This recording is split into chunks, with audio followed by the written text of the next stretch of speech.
On va enchaîner avec Amar Béal, qui est représentant de Fabien Roussel, rédacteur en chef de la revue du PCF Progressiste et membre du Conseil national du Parti communiste français.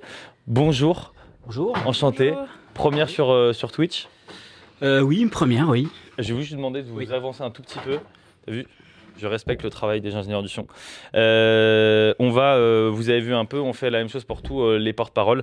On va commencer par les 3 propositions autour des énergies renouvelables que propose votre candidat. C'est parti. Je voudrais... Alors, on fait juste un petit jingle. Désolé. J'ai pas mentionné le petit jingle. C'est parti. C'est bon.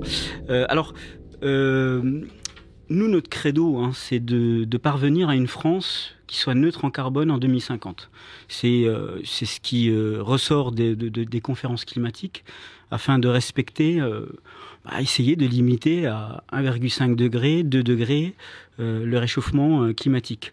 Ce qui serait déjà, même à 2 degrés, ce serait une catastrophe pour la planète. Donc, il ne s'agit pas ici, pour nous, il faut plus perdre de temps dans la baisse des émissions de CO2, il faut commencer dès maintenant.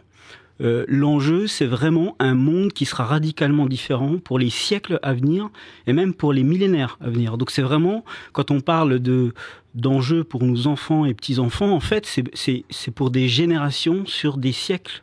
Et donc, pour empêcher cela, il faut décarboner massivement notre économie et arriver vers une France en 2050. On va tout faire pour y arriver, où on consomme pratiquement plus de pétrole, plus de gaz, et le reste du gaz qu'on va consommer, ce sera un gaz qui va être produit sous forme bas carbone. Et c'est une gageure parce que 2050, c'est demain. C'est 30 ans, c'est à l'échelle d'un déploiement industriel, c'est très très court. Donc à partir de là, on a besoin vraiment de toutes les énergies pour décarboner notre économie.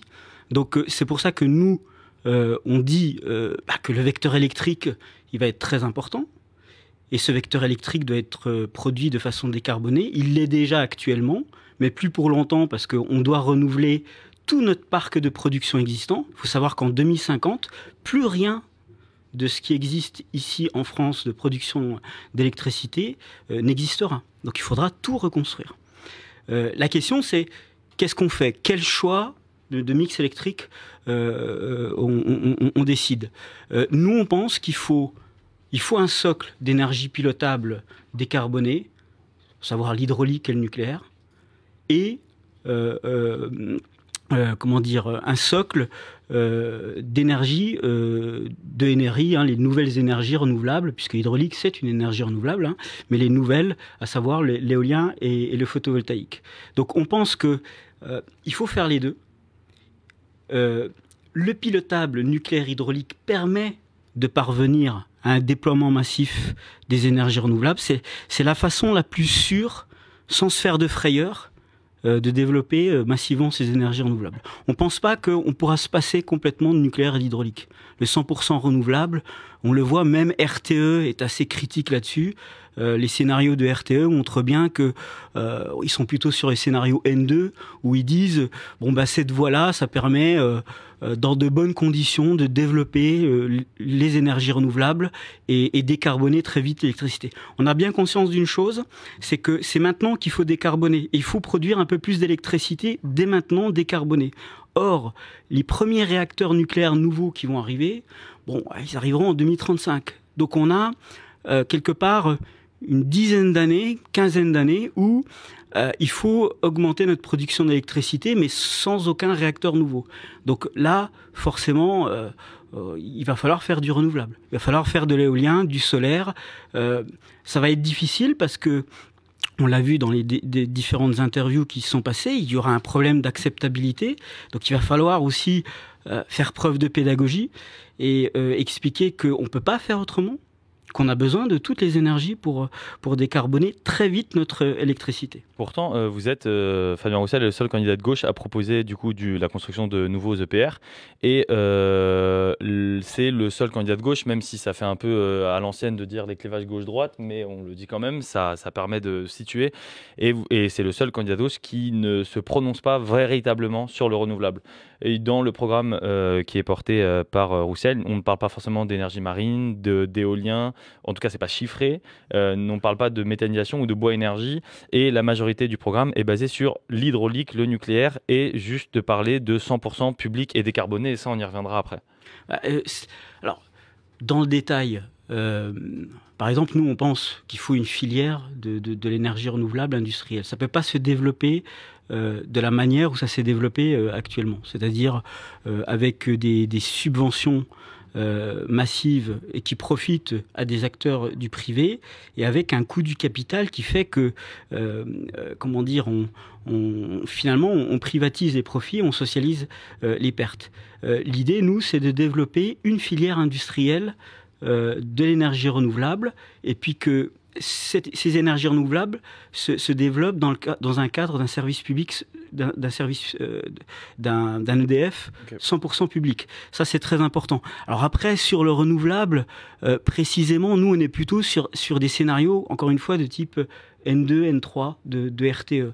Et l'idée pour nous, c'est de développer massivement ces énergies-là et avec un jalon, en 2035, on va déjà avoir un retour d'expérience sur comment se construit le nouveau nucléaire. Est-ce qu'on va réussir à déployer le système de flexibilité avec l'hydrogène, l'effacement, etc. C'est un choix de votre part de ne pas avoir chiffré justement et de ne pas avoir nommé exactement quelles énergies renouvelables, à quel pourcentage de mix énergétique vous allez faire d'ici une certaine date. C'est un choix de votre part. Disons que les énergies renouvelables les plus efficaces, hein, nous on est là-dessus, c'est les pompes à chaleur. Alors ça fonctionne à l'électricité, c'est vrai, mais par exemple on dit que toutes les chaudières à gaz et toutes les chaudières à fioul doivent basculer dans des types pompes à chaleur, chauffage au bois, chauffe-eau solaire. On n'en parle pas beaucoup, mais c'est un solaire qui est très intéressant et qui est très efficace aussi. Donc là-dessus, on va régler le problème du chauffage carboné, voilà. Mais on n'arrivera pas, comment dire, à faire ça si on comment dire, on n'engage pas un grand programme d'efficacité énergétique dans le logement. Pourquoi ? Parce que si on introduit des pompes à chaleur dans des passoires thermiques, on va faire exploser notre consommation d'électricité. Donc il faut faire les deux. Si on veut développer les énergies renouvelables, eh bien il faut aussi énormément de mesures d'efficacité énergétique. C'est la SNBC, par exemple, table sur une diminution de la consommation globale d'énergie de 30 à 40%. Mais c'est une gageure. C'est une gageure. Donc ça veut dire alors, un point aussi très important que nous proposons. Alors c'est sûr que c'est pas très technique, peut-être que vous attendiez à ce que je vous parle beaucoup de techniques, d'énergie renouvelable, d'une liste, etc. Mais je pense que là, on a des ingénieurs, on a des techniciens, on va réfléchir à ça. L'idée, c'est vraiment, dans les grandes directions, de se dire qu'on va marcher sur les deux pieds, c'est-à-dire nucléaire hydraulique, et puis énergie renouvelable, parce qu'on n'a pas le choix. Oui, on n'a pas le choix pour... Voilà. Le seul chiffre que vous donnez, c'est la création de réacteurs et pas forcément de renouvelables. Mais tu avais une question. C'est juste un mot là-dessus.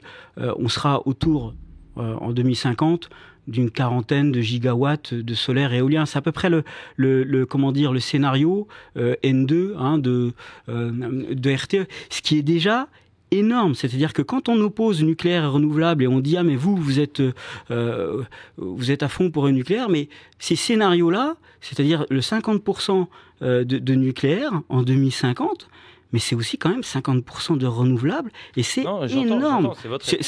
Produire 300 TWh, ce sera ça, 300 TWh en 2050 avec des énergies renouvelables intermittentes, c'est l'équivalent de ce que fait même l'Allemagne ne produit pas ça encore. C'est énorme. Il y a un point de votre programme qui est particulier et qui dénote par rapport aux autres candidats du programme de Fabien Roussel, c'est que vous proposez une politique de l'énergie fondée sur un mix 100% public. Oui. Est-ce que vous pouvez nous expliquer très concrètement ce que ça veut dire et comment on y parvient ? Alors, ce que ça veut dire, c'est qu'aujourd'hui, EDF, c'est une société anonyme. il doit y avoir 83%, 85% qui appartient à l'État. Le reste, ce sont des actionnaires. Et il n'y a pas besoin d'avoir... on n'a pas besoin de privatiser un service public entièrement pour qu'il se comporte comme une entreprise où l'objectif, ça devient le profit et qui délaisse le développement industriel et le long terme. EDF s'est quand même comporté ces dernières années comme une entreprise qui avant tout veut plaire à ses actionnaires. Et ça a fait beaucoup de mal à la filière nucléaire, mais pas que.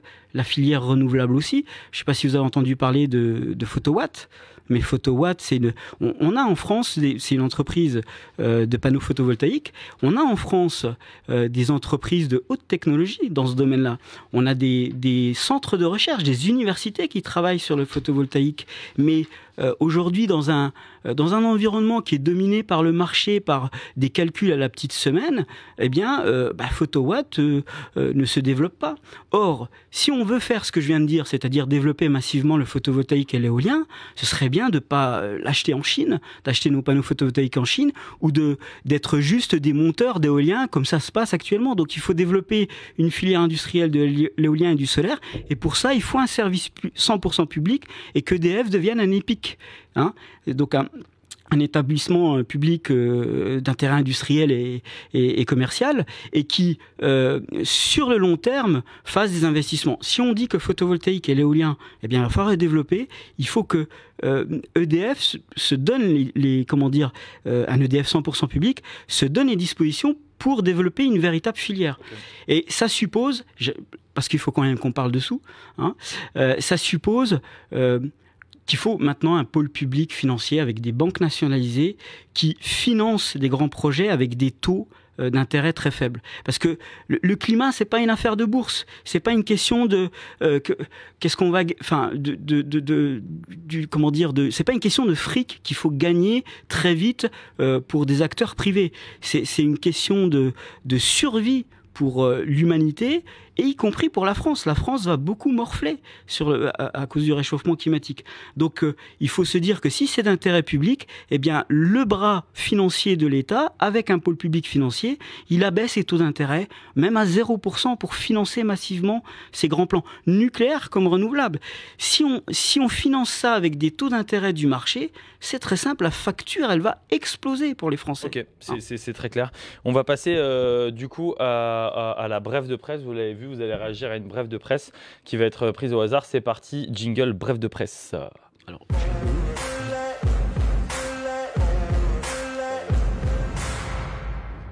c'est parti du coup, petit tirage au sort des brèves de presse. On va voir sur laquelle vous allez tomber. C'est parti. Oui demain, 1 million d'emplois verts, la révolution des énergies vertes. À quoi ça vous fait penser ? Alors moi, ça me fait penser surtout au secteur du bâtiment. Je suis enseignant à l'IUT de Rennes en génie civil, et on est en plein dedans. Les entreprises s'arrachent nos apprentis, et dans toutes les soutenances que l'on fait, il y a énormément de soutenances qui se font sur des sujets de rénovation énergétique des bâtiments. Et donc là, il y a un enjeu énorme, c'est que il y a l'enveloppe des bâtiments, où là il va falloir apprendre à rénover de façon tellement précise que, avec la qualité d'imperméabilité de l'air, les systèmes de ventilation, les systèmes de chauffage, eh bien il y a des emplois dans le bâtiment, mais pas que. Il y a des emplois dans la filière. Il faut créer une filière de la pompe à chaleur, une filière des chaudières à condensation. Donc tout ça, ce sont des emplois, et il faudrait que ce soit localisé en France, parce qu'on parle beaucoup d'émissions territoriales, mais il faut aussi parler de l'empreinte carbone. Et nous, une des particularités de Fabien Roussel, c'est vrai, à gauche, on est seul à défendre le nucléaire, mais ceci dit, le GIEC, le nucléaire, moi je considère que c'est pas une énergie de droite. Non, c'est une énergie aussi de gauche. C'est pas une question, c'est pas un marqueur. Et même le GIEC dit 2019, son rapport 1.5. Il avance 4 scénarios énergétiques mondiaux qui permettent de boucler le problème du climat. eh bien, à 1,5 degré, dans ces 4 scénarios, le nucléaire est en augmentation du double au quintuple.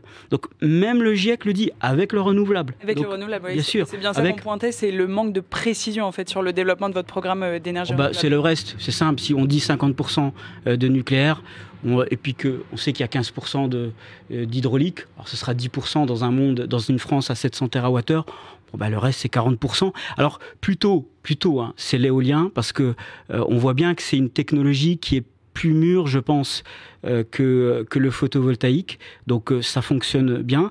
Sous quel format, si je peux dire ça comme ça, par exemple, est-ce qu'on parle de grands parcs éoliens offshore? Est-ce que vous êtes pour la fabrication de ce genre de parc? Il faudra y aller. Alors peut-être que les parcs éoliens flottants, ça permettrait d'aller au-delà des côtes.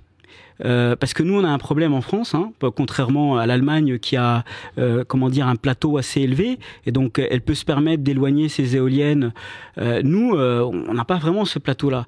Donc on espère aussi que le progrès technique fera que l'éolien offshore de type flottant, donc on pourra éloigner des côtes, pourra se développer. Parce que très franchement, oui, il faudra faire preuve de pédagogie, expliquer qu'on ne peut pas faire autrement que de faire des parcs éoliens. Mais ça pose quand même un problème. Moi, je navigue, j'ai eu l'occasion de naviguer sur la baie de Saint-Brieuc. Quand je vois l'emprise du parc éolien, oui, il faut le faire, mais c'est un peu dur. Il faut. Il y a des questions d'acceptabilité. Ouais. Donc voilà. C'est le maître du temps. C'est le moment de passer à ton moment préféré. Oui, c'est le moment de passer à mon moment préféré. C'est le moment de passer au jeu du oui-non. C'est parti pour le jeu du oui-non. C'est où cool.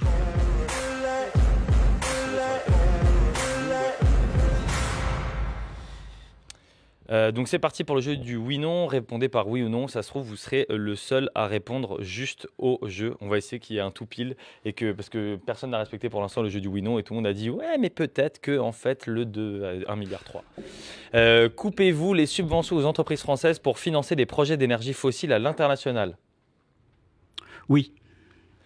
Mettez-vous en place un fonds social pour le climat de 5 milliards d'euros par an afin d'aider les gens à changer leur mode de chauffage ou de transport comme proposé par le syndicat des énergies renouvelables?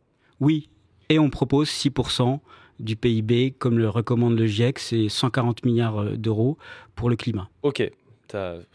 Non, c'est ok. Pardon. Construisez-vous de nouveaux réacteurs nucléaires? Oui. Comptez-vous doubler la part des énergies renouvelables dans notre mix énergétique d'ici 2030? Oui. Là, avec le programme que vous proposez, vous pensez pouvoir le faire en 10 ans? Oui, parce que les énergies renouvelables actuellement, l'éolien et le solaire, au total, ça doit faire 13%. Et encore une fois, si on veut respecter une France neutre en carbone d'ici 2050... il faudra le faire, mais pour l'instant, vous ne l'avez pas encore chiffré. C'est pour ça que je précise. Non, mais il faut regarder les trajectoires de la SNBC, c'est inévitable. La SNBC, c'est la stratégie nationale bas carbone. Oui, c'est ça. Et donc on a perdu beaucoup de temps, donc on n'a plus le choix. En fait, c'est aussi, si on dit ça, c'est parce que on a perdu beaucoup de temps dans de nouveaux investissements. Donc, ok, d'accord. Soutenez-vous la construction de nouveaux parcs éoliens offshore? Oui. Poursuivez-vous le développement de l'éolien terrestre? Oui. Êtes-vous d'accord pour dire qu'il faut développer le gaz vert pour remplacer les importations de gaz en provenance de la Russie? Non, je rejoins un peu les conclusions du Haut Conseil pour le climat, qui est très critique par rapport à la mobilisation des terres pour produire de l'énergie, notamment du biométhane. Eux, ils disent clairement que si on veut aller justement vers cette neutralité carbone, il faut réserver les sols comme puits de carbone. C'est-à-dire que sur les questions d'indépendance énergétique, pour l'instant, on resterait dépendant du gaz russe à court ou moyen terme? Alors pour l'instant, le problème du gaz russe, c'est un énorme problème qui ne va pas se résoudre avec quelques cultures et qui en plus vont nous plomber le climat. Il y a des mesures d'urgence à prendre au niveau des taxes parce qu'il y a des gens qui souffrent. Nous, vous habitez Paris, moi j'habite aussi une grande métropole. Je peux me permettre d'aller à mon boulot en vélo électrique, ça pose pas de problème. Mais il faut savoir que il y a les 3/4 des Français qui peuvent pas faire autrement. C'est une souffrance. Delphine Bathoul était très claire sur un embargo sur le gaz russe. Vous proposez pas ça? Alors en France, on pourrait. En France, parce que on est finalement peu dépendant du gaz russe. Mais au niveau européen, mais du coup, vous voyez, si Fabien Roussel est président de la République, il le ferait. Enfin, c'est une décision. Enfin, je pense très franchement, c'est une décision à prendre au niveau européen. Ce genre de choses. Est-ce qu'un si un pays, enfin, si les pays se mettent à avoir des politiques, donc, alors après, est-ce que là, on est dans des questions de politique étrangère. Non, mais c'est votre réponse. C'est un peu compliqué comme ça de répondre. Mais par contre, ce qui est sûr, c'est que tout ce qu'on fait, c'est-à-dire du nucléaire, du renouvelable, de l'efficacité énergétique, eh bien ça va nous permettre de sortir de la dépendance. Il y a 1 milliard par jour. L'Europe dépense 1 milliard par jour en énergie fossile. Okay. Pour l'achat de gaz et de pétrole. C'est 350 milliards. Votre réponse serait plus au niveau européen. Êtes-vous prêt à vous engager à augmenter le nombre de fonctionnaires pour permettre d'accélérer la réalisation des projets d'énergie renouvelable? Oui, puissance 2. Ok. Vous engagez-vous, j'ai l'impression que cette syntaxe de phrase me gêne, à soumettre toutes vos politiques publiques avant leur adoption à une évaluation de leur impact sur le climat? Ah oui, c'est ce que dit aussi le Haut Conseil pour le climat. Elle note bien une incohérence des politiques. Tout le monde tire de son côté. Okay. Voilà, ça c'est très important. Oui. Super, on va passer au temps additionnel. Du coup, le temps additionnel, vous allez lire le chat pendant 3 minutes. Il y avait pas mal de questions avant. Je vais essayer de remonter un petit peu. Alors, il y avait des questions ici. Vous pouvez commencer à partir de là. Alors, c'est ici, hein? Ouais. D'accord, ok. Alors, qu'est-ce que je fais? Je lis et vous pouvez lire à voix haute. D'accord. Ici, c'est là. Hein. Donc... La question, par exemple, je vais vous la lire. Il y a pas de oui, c'est mieux. Petite question. Alors, au Havre et à Saint-Nazaire, je crois, ils ont lancé des centaines de recrutements dans l'industrie pour fabriquer les parcs éoliens en mer. C'est pas une filière ou des emplois intéressants pour Roussel. Ça vaut pas le coup de soutenir ça? Pourquoi? Je suis juste un passe-plat. Non, justement, encore une fois, il faut pas que la France se contente juste d'être un pays où on monte des pièces qui ont été fabriquées ailleurs. C'est ça qu'on est en train de dire. Parce que on nous vend dans la presse, oui, ça crée des emplois. Oui, ça crée des emplois, mais c'est les emplois en bout de chaîne. La chaîne de valeur la plus intéressante, c'est pas nous. Et on peut pas continuer comme ça, y compris pour le climat. Parce que si ces pales d'éoliennes, si ces mâts sont fabriqués dans des pays où l'électricité elle est fortement carbonée, on grève le bilan carbone. Donc il faut une filière. Et ça demande, excusez-moi, mais ça demande quand même de relancer la France en tant que puissance scientifique et industrielle. On peut pas continuer à vivre avec des lycées où il y a plus de maths, où les universités, se vident de leur filière scientifique, où on valorise pas les métiers d'ingénieurs, de techniciens, y compris aussi chez les femmes, c'est-à-dire valoriser ces métiers-là chez les femmes. Et donc il y a une grande politique aussi à avoir là-dessus d'attractivité de ces métiers-là. Il faut retrouver un savoir-faire. Ça, c'est important parce que on peut toujours chatter ensemble, on va se faire plaisir, on va se payer de mots. Mais à un moment donné, il va falloir le couler, le béton des fondations des éoliennes. Okay. Il va falloir mettre les mâts, il va falloir faire les branchements, il va falloir monter les lignes haute tension, il va falloir le produire, l'hydrogène, pour la flexibilité. Il faut du savoir-faire. Une autre question, Desiogl. Compliqué de trouver des questions à poser. Il n'a aucun programme ENR, il l'assume, il ne veut pas se risquer de se mettre à dos la CGT Mines-Énergie du gaz et du nucléaire. Ah non, la CGT Mines-Énergie, là-dessus, sur la filière, du renouvelable, ils sont assez clairs là-dessus. Puis nous, on n'a pas vocation la CGT à sa, à sa façon de fonctionner. C'est un syndicat, nous on est un parti politique.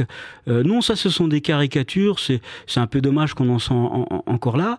Mais là, aujourd'hui, si on veut vraiment développer les énergies renouvelables, ça peut peut-être pas plaire, mais il faudra de la puissance publique, du financement public, des banques publiques, et ça on le dit clairement, et du savoir-faire. Là-dessus, on est clair là-dessus. Ok. Question aussi un peu plus pédago, parce qu'on l'avait peut-être pas dit en amont, c'est quoi le gaz vert?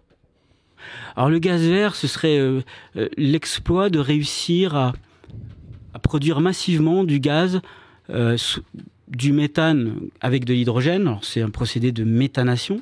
Alors, c'est le moins mûr, hein. Ou alors directement de l'hydrogène, donc par électrolyse. Et c'est une gageure parce qu'aujourd'hui, sur le papier, ça fonctionne, mais à l'échelle industrielle, il n'y a aucun pays dans le monde qui a réussi à produire massivement cette énergie décarbonée. D'accord. Ça reste des paris technologiques. Ouais, c'est quand même des paris, mais il faut essayer. On verra en 2035 où est-ce qu'on en est aussi. Merci. On parle de 2050, mais il y a aussi des jalons, hein. Oui, c'est vrai. Merci beaucoup, Monsieur Ball. Bon courage pour la campagne. Et merci à vous d'avoir accepté cette invitation. Merci beaucoup. Merci à vous, surtout.